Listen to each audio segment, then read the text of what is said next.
చుట్టూ నిర్మాణాలపై అధికారులు ఫోకస్ పెట్టారు.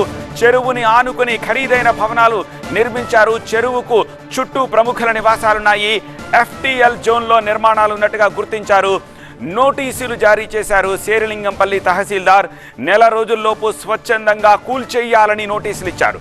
ఎఫ్టీఎల్ జోన్లోనే సీఎం సోదరుడు తిరుపతి రెడ్డి నివాసం సైతం ఉంది. మీరు స్క్రీన్పై చూస్తున్నది అదే. తిరుపతి రెడ్డి నివాసానికి సైతం నోటీసులు ఇచ్చారు అధికారులు. మొత్తం 204 మందికి ఈ నోటీసులు ఇచ్చారు అధికారులు.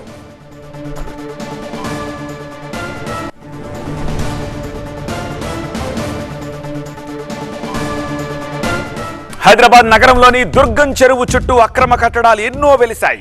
అక్రమ నిర్మాణాలకు అధికారులు నోటీసులు జారీ చేశారు. ముఖ్యమంత్రి రేవంత్ రెడ్డి సోదరుడు తిరుపతి రెడ్డి ఇల్లు, కార్యాలయంతో సహా పలు ప్రముఖ నిర్మాణాలకు అధికారులు నోటీసులు ఇచ్చారు. వాటిని నెల రోజుల్లోగా 30 రోజుల్లోగా తొలగించాలని నోటీసులు ఇచ్చారు. రంగారెడ్డి జిల్లా కలెక్టర్ శేర్లింగంపల్లి డిప్యూటీ కలెక్టర్ నేతృత్వంలో ఈ రెవెన్యూ అధికారులు ఈ చర్యలు చేపట్టారు. చెరువుకు ఆనుకుని ఉన్న Nectars colony, doctors colony, Kavuri hills Amar society వాసులు కూడా ఈ నోటీసులు జారీ చేశారు.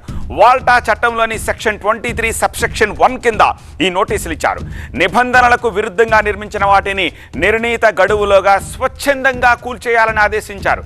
లేదంటే అధికారులు బుల్డోజర్లు వేసుకొచ్చి తర్వాత కూల్చేస్తారని హెచ్చరిస్తున్నారు.